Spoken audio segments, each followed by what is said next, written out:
Hello everybody out there and welcome back to another Ash vs. the Evil Dead episode review. This is for episode 8 of 10 because it was announced at the end of this episode that there are only 2 episodes left, so that means there's 10 episodes for season 1. This episode is titled Ashes to Ashes, and this episode was great as always. Non-spoiler, abbreviated first, then we go into some spoilers. This episode, Ash returns to the nefarious cabin. We got a returning character from the movie franchise.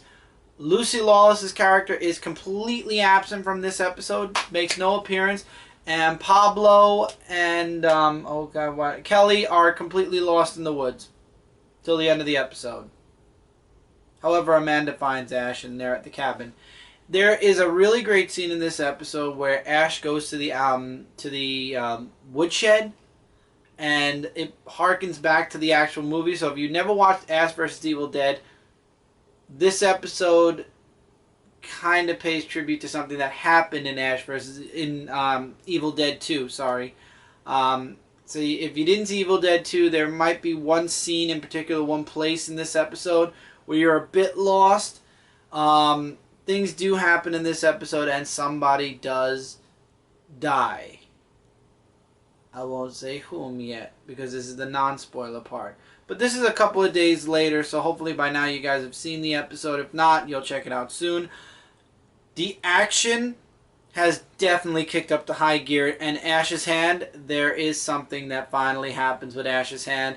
And this is harkening back to what I believe is Army of Darkness, almost, which is really cool. There's 2 episodes left. A lot's going to go on in the next couple of weeks. I'm really excited, and if this episode did anything, it definitely sets up for how the season is going to end and push into season 2.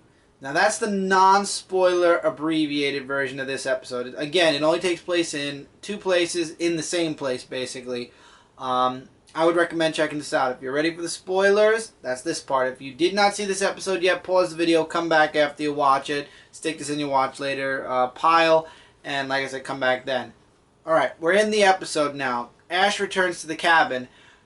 I find it ironic that the cabin is super close to where the group of people were in the woods, because apparently Amanda finds Ash as he's getting ready to enter the cabin. And Kelly and Pablo are also in the woods somewhere, but they went in opposite direction. They get lost. They meet these hikers who actually did come across the cabin, and the hikers bring them to the cabin. And I believe we might be seeing them again in future episodes. I'm not too sure. But in the end, Kelly and Pablo do find the cabin. But we'll get to Kelly and Pablo at the end of this. Ash and Amanda are now in the cabin. And there are a lot of flashbacks to Evil Dead 2. There's the flashback with the basement. Ash ends up going into, like I said, the tool shed. So anybody who saw Evil Dead 2 knows that that's where his ex-girlfriend's decapitated head was. And things do not waste any time and kick up a notch. Now, this is a major spoiler here, so I'm warning you guys again. Ash's hand did make it to the cabin at the end of the last episode.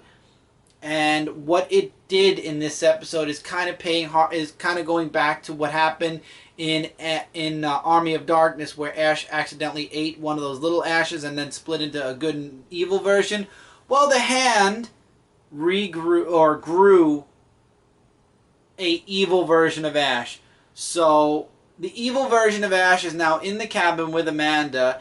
And Ash goes into the tool shed looking for a crowbar to pry open the basement, because the basement's all chained up, and gets locked in the tool shed with his ex-girlfriend, who is now back to life.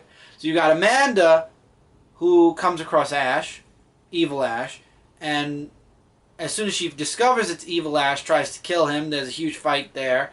And then you've got Ash versus his decapitated ex-girlfriend's head, which is really more of her telling him, you know, she's going to die. Everybody that you come into contact to eventually dies. That, you know, he's not going to be able to stop the Deadites. He's not going to be able to seal away evil. The whole spiel. Ash gets out of the tool shed at some point. However, too late to save Amanda. Major spoiler here, too, guys. Amanda ends up dying in this issue, which I'm kind of disappointed with. I was hoping Amanda's character would live through the series. I was hoping she'd keep, stick with Ash and his group, but Evil Ash basically finds a way of tricking her into the point where he kills her. I won't even say how it happens. You watch the episode, or you saw the episode, I'm assuming. But she dies in a very ironic way, and she warns Ash that there's an evil clone of him. Ash actually sees his evil clone, and that's where Kelly and Pablo walk in and think that Ash actually killed Amanda. And we do get a nice scene at the end of the episode with Evil Ash versus Ash. That was really good. And it was funny how they were going back and forth, exchanging like, you got a bad knee, you've got a glass this, you've got a broken that, you got bad kidneys. It was hilarious, and it's definitely setting up for what's going to be coming in the last 2 episodes. There was a huge teaser for the next 2 episodes that went up right after this episode. Things look like they're going to be getting kicked into high gear.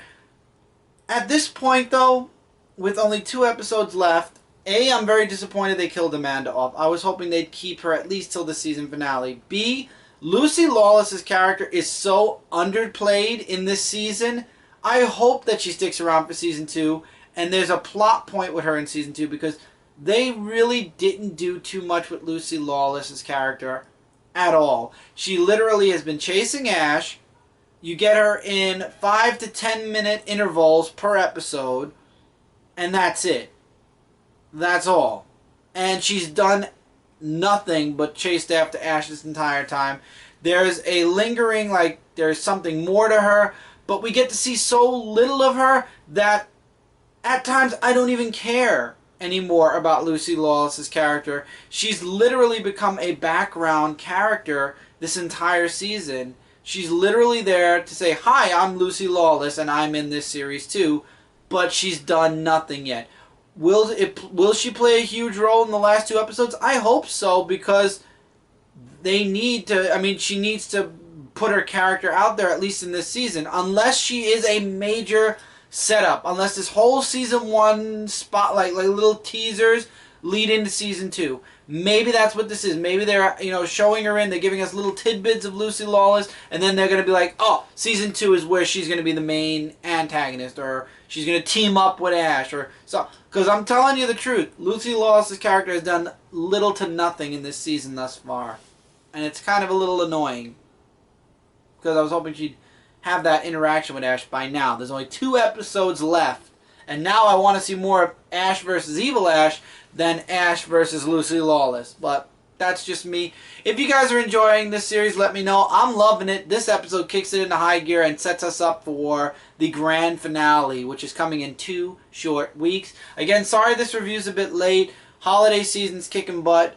Next week, hopefully things will be easier. A lot of series, season finale. Into the Badlands finale yesterday. I'll be doing my review right after this of Into the Badlands. And anime-wise, One Punch Man actually season finale this weekend also, which was sad, but look forward to something with One Punch Man in the near future with Jeremy and myself. But till then, guys, that's it for this video. As always, a bunch of links in the description below. Check them out at your leisure. And until next time, let me know in the comments below what you guys thought of Ash vs. Evil Dead Episode 8. And till then, till the next video, take care, everybody. Keep reading, keep collecting. I'll see you guys really soon.